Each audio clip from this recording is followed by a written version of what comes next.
Sometime later, when everyone was leaving, Well, except for the bit at the end, I thought that went as well as possible. Have you ever met the guy? Yeah, once. Seemed like a different person, but completely different circumstances. Ben told me he interviewed his father quite a few times over the years, but he never got even a hint of who Norman Osborn really was.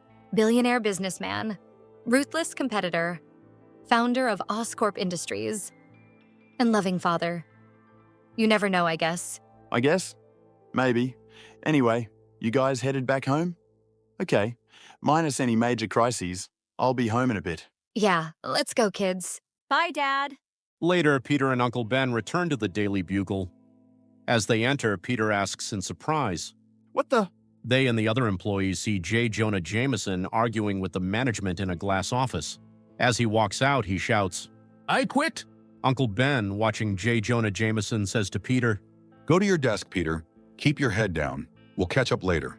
and heads to the office. So did I miss something? You did, Ben. We've been informed that there is going to be some editorial restructuring at the paper. Jonah didn't care for the changes. And how do you feel about them, Robbie?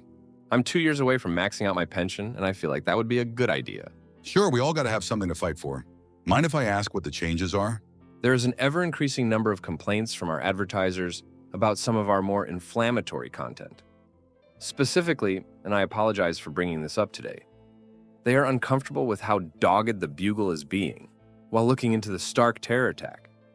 And they really don't care for the most recent direction of our coverage. So we're going to be making some changes, at the behest of both the board and broader ownership in general. And how do you think I should feel about that? Pleased at your good fortune. After all, nature abhors a vacuum. What's that supposed to mean, Mr. Fisk? Jameson's out, and now the paper needs new leadership.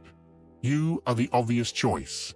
And so I suppose congratulations are in order, Mr. Parker. It seems you've got yourself a promotion. That's if you want the job, of course.